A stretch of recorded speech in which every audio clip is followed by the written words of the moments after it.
and welcome back to my channel. So today we're going to be looking at the Edexcel English Language Paper 1.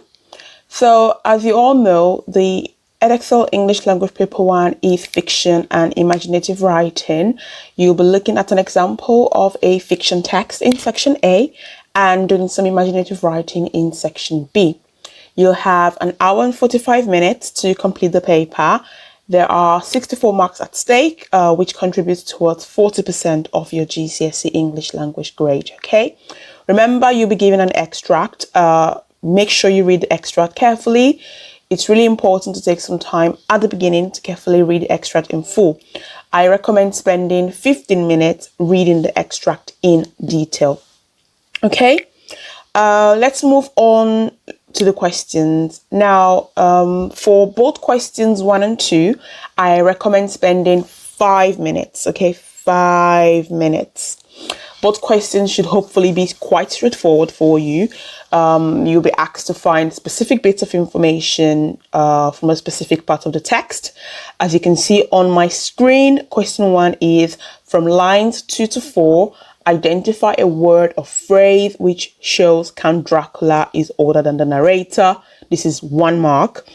Whereas question 2 says from lines 17 to 20, give 2 ways in which the narrator finds the landscape attractive. You may use your own words or quotations from the text.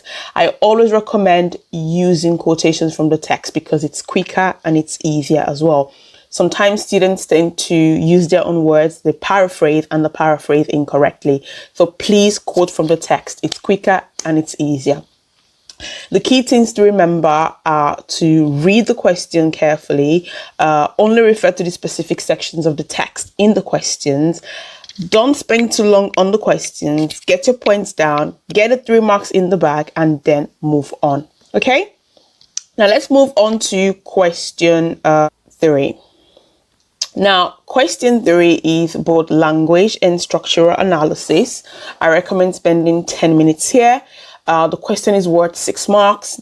There's quite a lot to do in a short space of time. I know that, okay, but you just need to manage your time effectively, okay? You'll be asked to analyze how the writer uses language and structure to achieve something. So, for example, as you can see on the screen, it says in lines 24 to 38, how does the writer use language and structure to show the narrator's thoughts and feelings about the count? Support your views with reference to the text, okay? So you will need to consider any use of interesting word classes such as nouns, adjectives, adverbs, or verbs.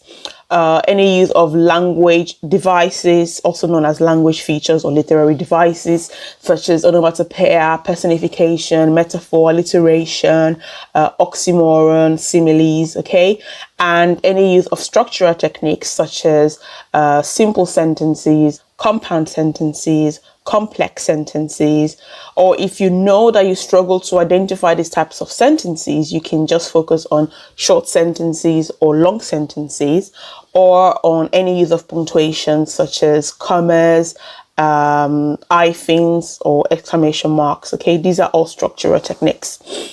Please make sure you use well-selected quotations directly from the text and explain how these quotes show your points, okay? So each time you make a point, you choose a good quotation and then you analyze that quotation, okay? So you're obviously explaining how the technique creates the effect set out in the question. I recommend writing 1 big paragraph on language and 1 big paragraph on structure, okay? Now let's move on to question 4. Now question 4 is an evaluation question. You'll be asked to evaluate a text critically. This is a big one in section A. It's a 15 marker. And you need to evaluate how successfully the writer uses settings, events, ideas, characters, actions to build a particular effect.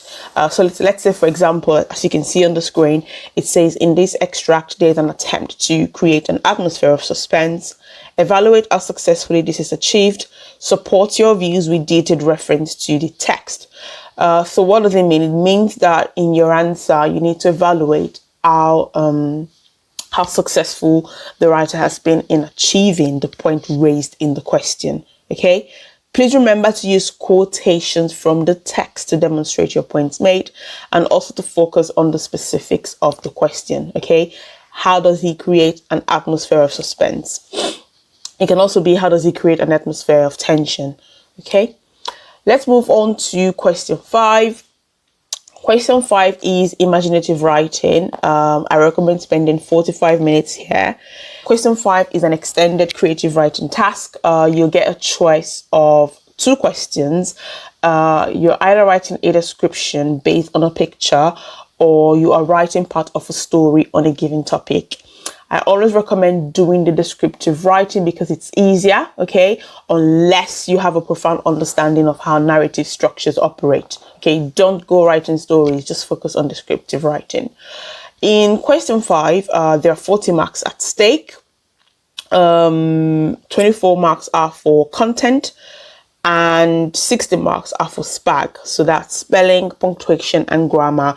So please make sure you're using a range of ambitious vocabulary and sentence structures with accurate spelling, of course, and punctuation. For your descriptive writing, you could use an experience or completely make everything up. Please make sure your writing is appropriate, okay? I recommend spending at least 5 minutes planning your answer.